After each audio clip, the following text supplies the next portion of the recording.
I'm Rachel Donovan, born and raised in the suburbs of Louisville, Kentucky, in a house so obsessively spotless it felt suffocating, like dust was the only thing that could damage our family's reputation.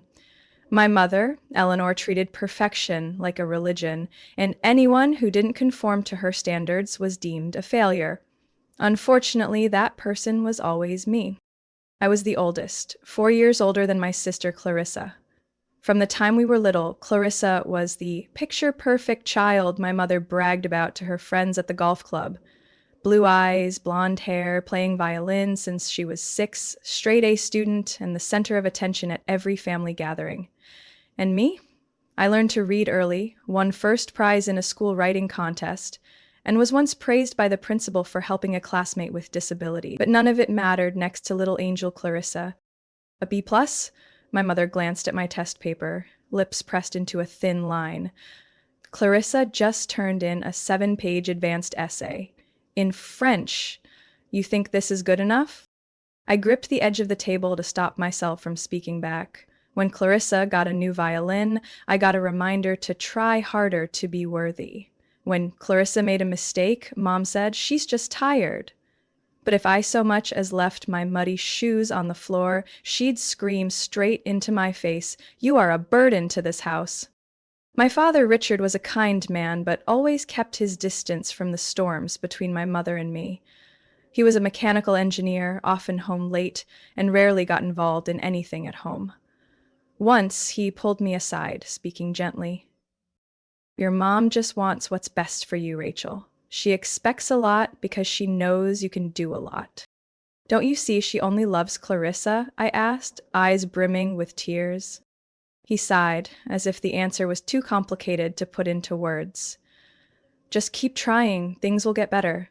But they didn't. They just got worse. My childhood was made of lonely nights in my room, listening to Mom and Clarissa laughing downstairs at jokes I was never invited to hear, of parent-teacher meetings where Mom always started with, "The older one still hasn't caught up to her sister," of holidays where my gifts were clearance bin items while Clarissa got Broadway tickets. I used to think if I became truly excellent, my mother would finally look at me with pride the way she looked at my sister. At 16, I took 3 AP classes, worked part-time at the school library, and placed second in a statewide photography contest. When I brought home the trophy, she simply said, "Clarissa just got an interview invite for a Duke scholarship. This isn't the time to flaunt little things." I had grown used to being invisible, but every time she said something like that, a small piece of me quietly died inside. I wasn't rebellious. I didn't act out. I just slowly withdrew from the painting they called family. I kept my distance from Mom, only spoke when necessary. With Clarissa, I tried to be polite, even though resentment burned underneath. She never had to fight for attention. She just had to exist, and she was loved. At 18, during our backyard high school farewell party, everyone raised their glasses to toast Clarissa, even though I was the one who had graduated first. I stood in the corner of the yard, holding a glass of orange juice, and listened to my mother tell a neighbor, "Clarissa is the only thing I'm truly proud of. The older one, well, at least she can take care of herself." That night, I packed a few belongings and drove away from the house I had never truly belonged to. I left Louisville at 18 with a suitcase of clothes, an old Nikon camera my dad secretly gave me for my 17th birthday, and a whispered sentence I never got to say to Clarissa. "You don't have to apologize. I don't need you to take the blame for Mom." I didn't know where I was going, just that I had to get out if I wanted to breathe. I enrolled in a small community college in Bloomington, Indiana, where no one knew me as Eleanor Donovan's daughter. I worked every job I could find, waitress at night, darkroom assistant in the art department by day, and spent every free moment taking photos. The camera was the one place I could control the world. I chose the frame, I adjusted the light, I decided what was worth keeping. A complete contrast to my old life, where even my mother's frown felt like a silent command. During my second year, I signed up for a volunteer project to photograph a wildlife rescue shelter. I thought I'd just be snapping pictures of an injured owl or a baby deer separated from its mother. What I didn't expect was to meet Jude Harper, the man who made me believe for the first time that you didn't need a mother's approval to feel complete. Jude was 3 years older, studying environmental engineering, and wore mismatched shoelaces because life's never even. He wasn't like anyone I'd known. He didn't try to impress, didn't judge, didn't ask why I never went home for Thanksgiving. Jude talked about his mom, a widowed homemaker in Tennessee, with so much love in his eyes. I listened, and I envied him. But what surprised me even more was that he liked the raw, quiet photos I took with film. A wrinkled hand holding a teacup, a stray cat curled up by a mossy wooden door. You see things most people miss, he told me once, when I sent over some prints for him to design the shelter's brochure. Not everyone has that eye. I didn't reply. But that night I cried. We officially started dating when I turned 20, moving into a tiny studio apartment above a second-hand bookstore. Life wasn't fancy, but it was warm. We split instant noodle packs, utility bills, and the first cold rains of fall. Once I had a terrible sore throat, and Jude jogged nearly a mile to get medicine when his scooter broke down halfway.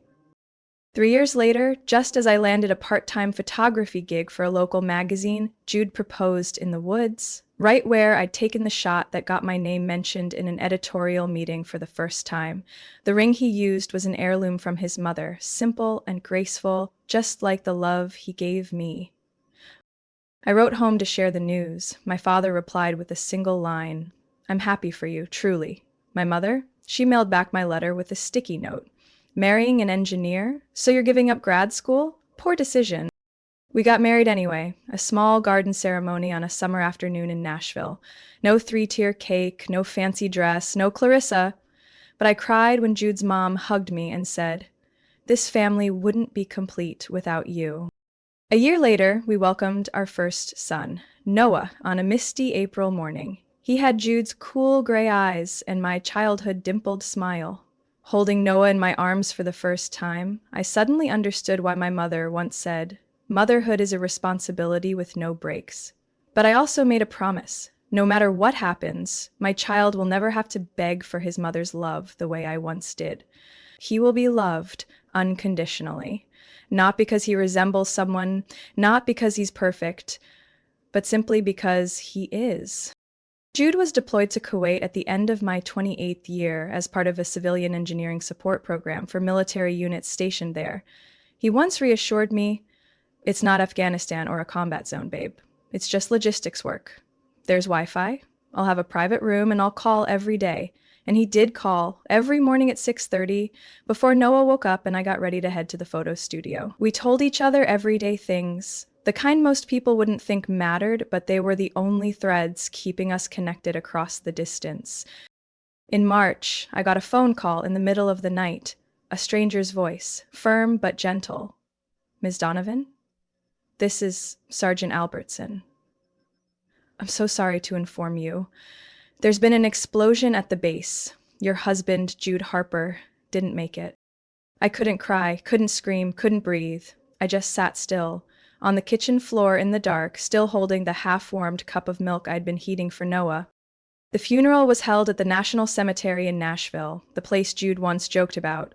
"That place is beautiful, but I'm not booking a spot there anytime soon." I held Noah, just 4 years old then, beside the flag-draped coffin.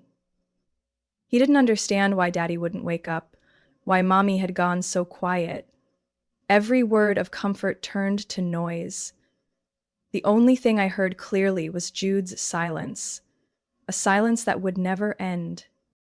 We moved into a 2-bedroom apartment in Hendersonville, close to Noah's school and near enough for me to take a full-time job at a private preschool. I put my freelance photography on hold, only taking weekend gigs if I had the energy. Living expenses were mostly covered by the military's death benefits support, but nothing could fill the hollow space inside me, or inside Noah. And just like I feared, my mother showed up. At first, it was gifts. A Lego set worth over $300 arrived from Eleanor, along with a card. "Noah deserves the best. Don't let him miss out just because he lost his father." Then came the bike, the smartwatch, the educational toys. Each gift carried a silent message. You're not enough for him. I knew what she meant. Clarissa was living in Franklin with her husband, a dentist, and their twins, Olivia and Sophia. My mother called them the picture-perfect American family. She hung their photos in the hallway, sent me piano class schedules for reference, and regularly repeated, "Shouldn't you enroll Noah in something?" Clarissa started the girls at 3. Every holiday, I had to listen to things like, "Sophia's already reading Harry Potter, what about Noah?" Or, "Olivia's been tying her shoes since she was 4, your boy still can't?" Ridiculous. Noah was the one who hugged me tightly every time I stared too long at Jude's photo. He didn't need to perform. His kindness spoke volumes. My dad, still the same, played peacemaker. He quietly slipped me cash on Noah's birthdays, called to check in when Eleanor wasn't around. I knew he felt guilty, but his silence during that Christmas party, when my mother scolded me in front of the whole family for dressing Noah in a coat that wasn't festive enough, told me he would never truly stand up for me. I kept quiet for Noah, because he loved his grandma, because I feared he'd lose everyone else in the family. But after one birthday night, as I was cleaning the kitchen littered with wrapping paper and cake crumbs, Noah asked in a small voice, "Mom, why did Grandma say Daddy wasn't as good as Aunt Clarissa's husband?" I froze. He was only 6, but that little heart already felt the difference, even if no one ever spelled it out.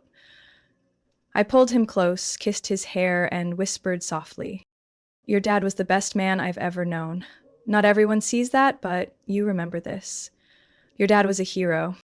That night, I sat alone, staring at the dim light spilling from Noah's room, and for the first time since Jude passed, I wrote it all down.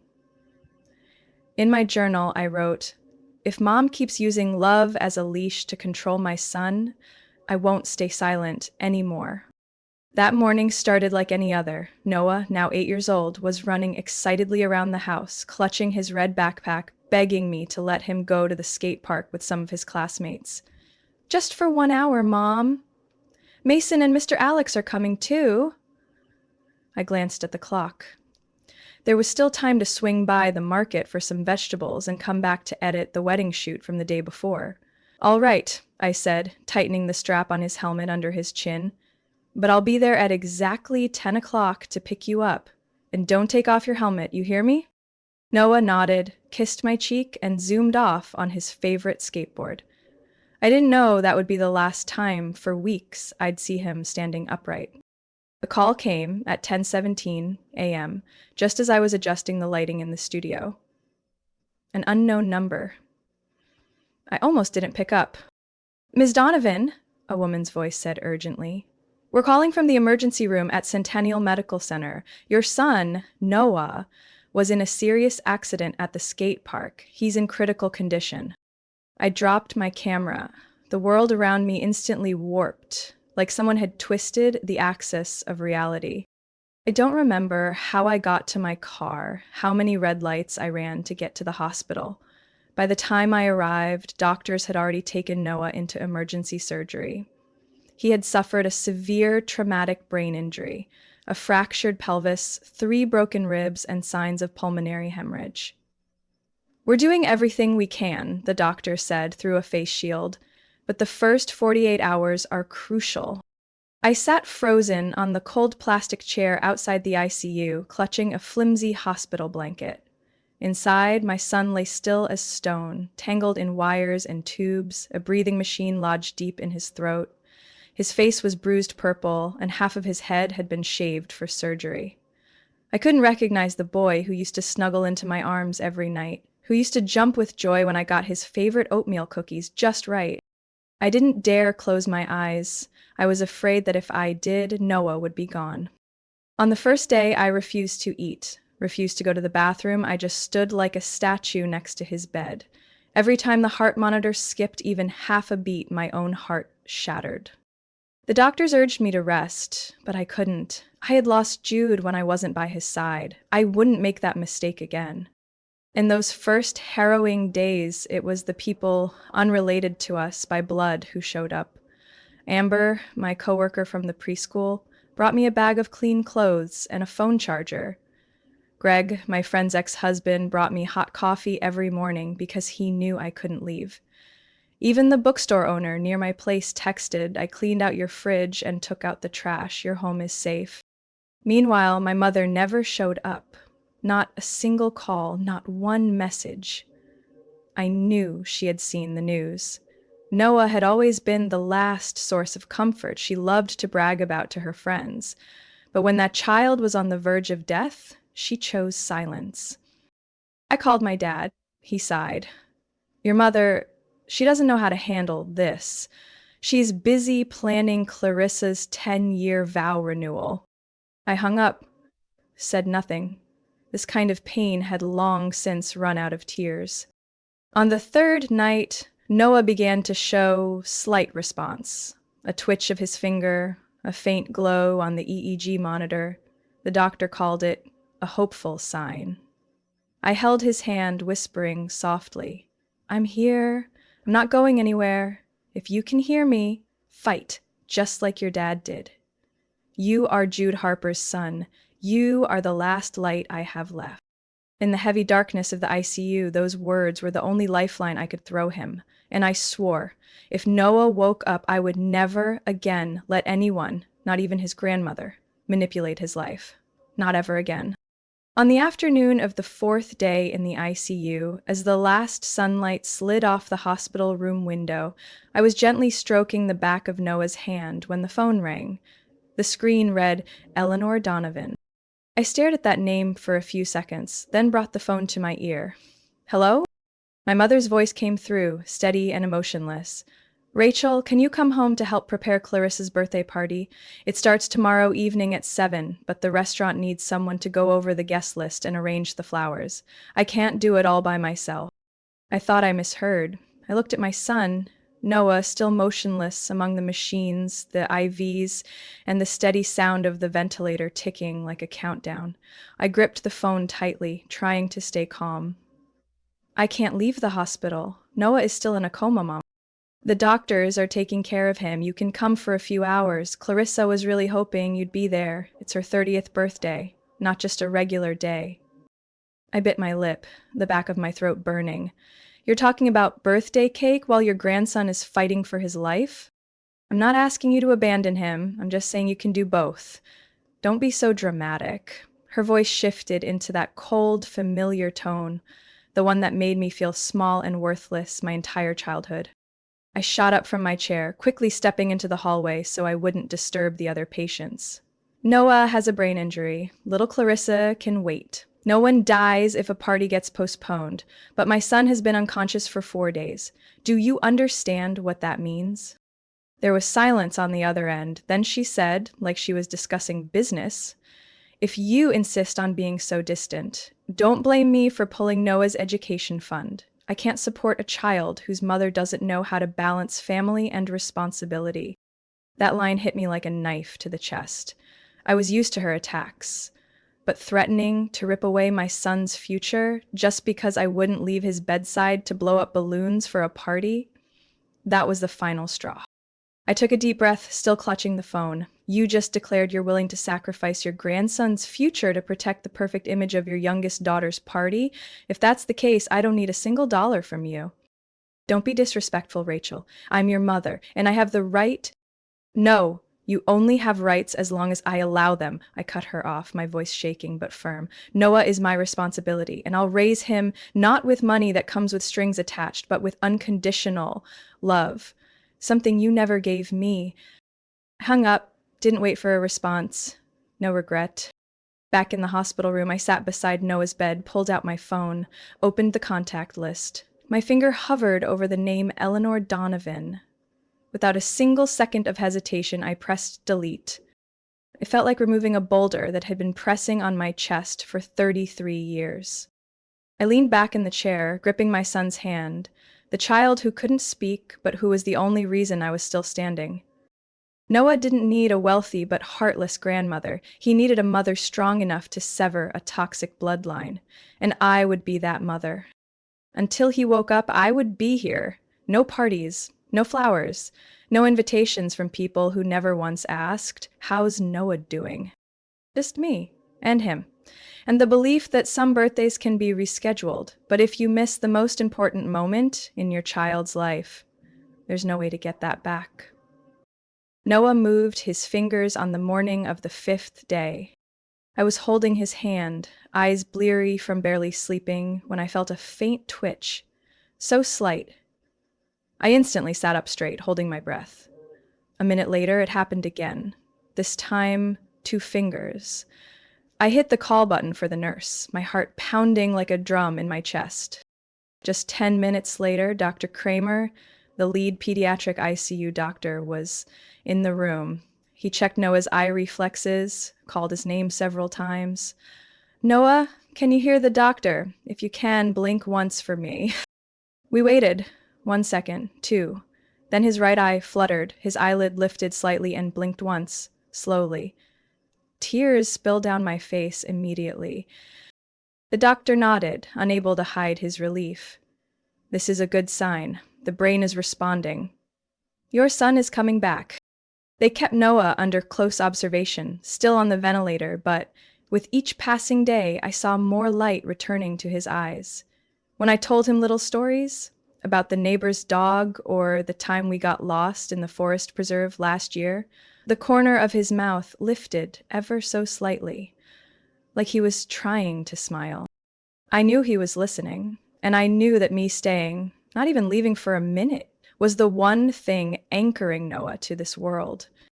On the afternoon of the 7th day, the ICU door swung open.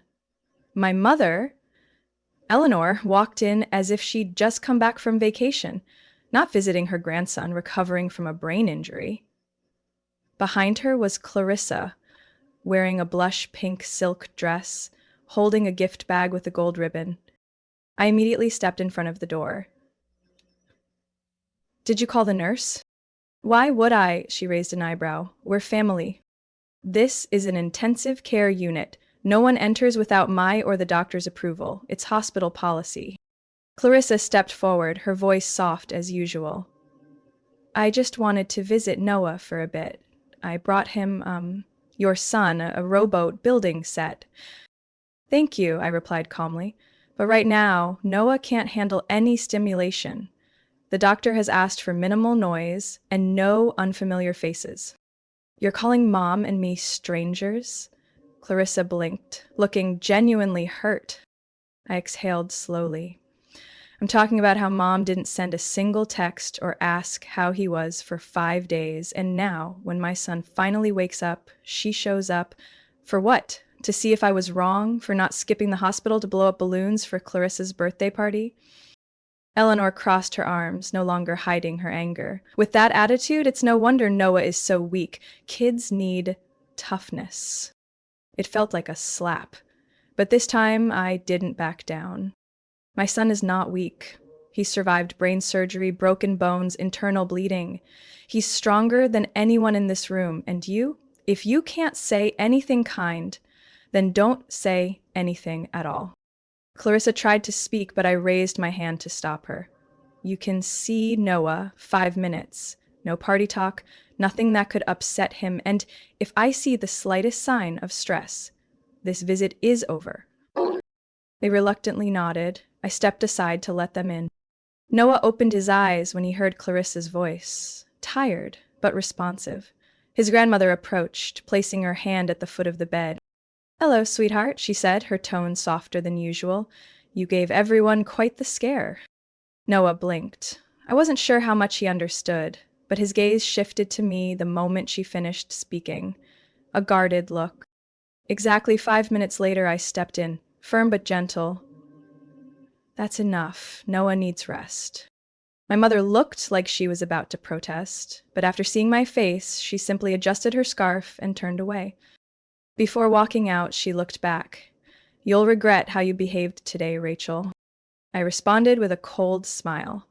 I used to regret staying silent for too long, but from now on, I won't be silent anymore.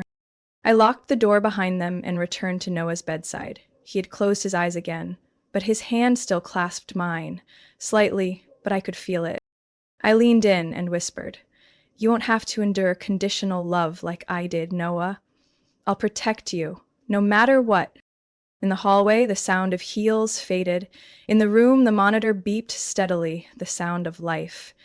And for the first time in my life, I felt truly at peace. 3 days after my mother left the hospital with that icy warning, I got a call from her old family lawyer. Mr. Peterson. Donovan, he began cautiously. I've been authorized to inform you that Miss Eleanor has officially withdrawn all financial support for you and your son, including Noah's education fund and any share in the family estate. I simply nodded, thanked him, and hung up. No tears, no shock. The only thing I felt was a lightness in my chest, like removing a rusty fish hook that had been embedded in my skin for years. I immediately reworked our entire budget.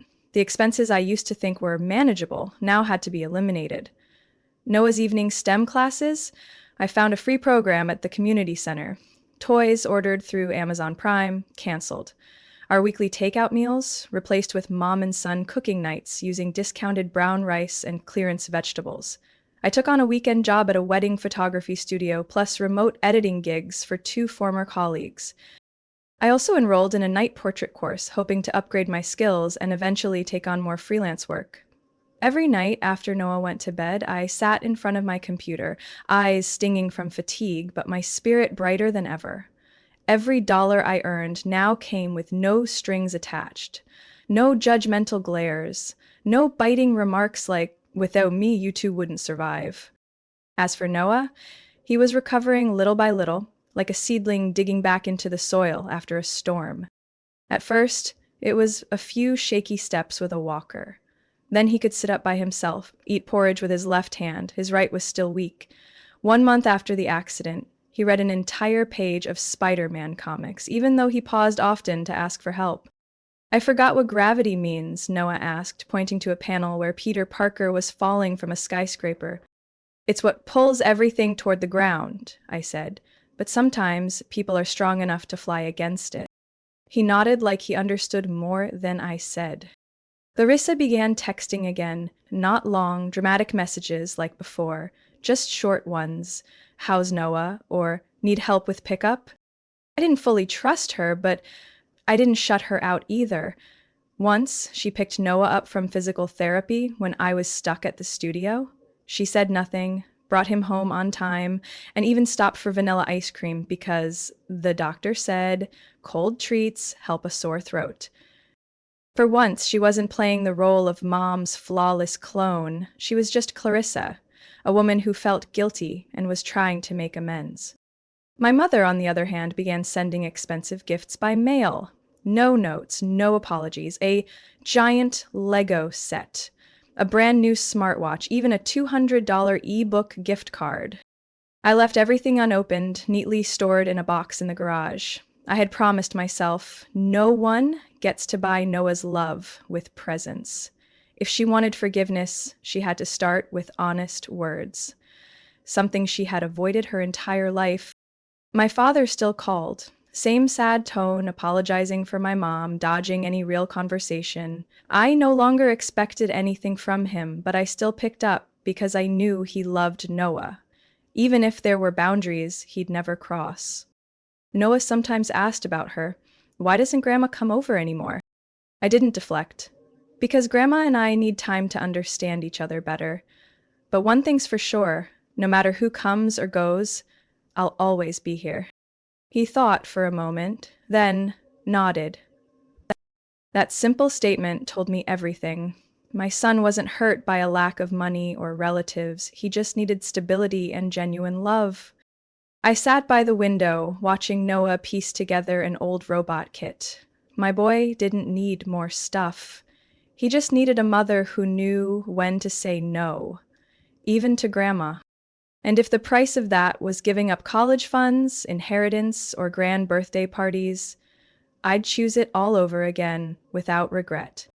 1 year after the accident, Noah walked steadily into our tiny kitchen, wearing a charcoal gray hoodie and clutching the robot model he had designed himself. His hair was neatly trimmed, hanging slightly over his forehead, covering the thin scar that traced his left temple, the only reminder of those haunting ICU days. You sure you only want 6 people for your birthday? I asked, stirring a pot of hot chocolate. Yes, Mom. I don't want anyone pretending they're happy to be here, Noah replied, his tone calm and far older than his 9 years. In the living room, Amber was hanging up a handmade Happy Birthday Noah banner cut from recycled paper.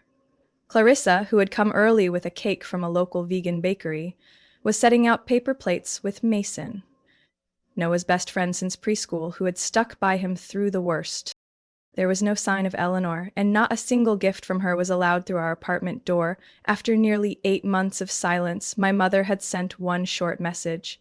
If you want to rebuild this relationship, you need to start by apologizing. I read it, then deleted it. No response. Noah never asked about her again after I explained. Grandma needs to learn how to love people without trying to control them. He understood that lesson faster than I ever did. The small birthday party was warm and simple. No wine, no flashy guests, no pro photography. Just laughter echoing from our third-floor apartment, slightly overbaked homemade cookies, a few small boxes filled with books and robot parts, and one candle lighting the eyes of a child who had walked through fire and come out glowing. After everyone left, Noah sat beside me, hugging his knees, eyes deep in thought. Ma? Yes, sweetheart. If someday Grandma wants to see me, would you let her? I looked at my son.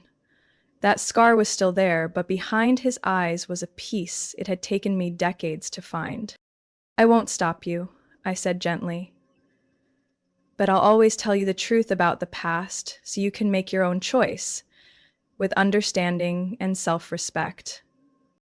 If she still believes she did nothing wrong, then I don't need to try to make her happy. I stared at him, overcome with emotion. That's something it took me 30 years to learn, I whispered. You learned it before I did, and I'm prouder of you than you know. Noah rested his head on my shoulder. I think Dad would be proud too. Because you didn't give up, because you protected me, even when it meant standing up to your whole family. We sat like that, just the two of us, watching the city lights flicker through the window. I no longer felt empty when I thought about my old family. I no longer craved validation from people who only offered love as a transaction. Family, I had come to understand, is made up of those who choose to stay, not out of duty, not out of guilt, but out of love. Amber is family. Clarissa, with all her quiet efforts to make amends, is slowly becoming part of that circle.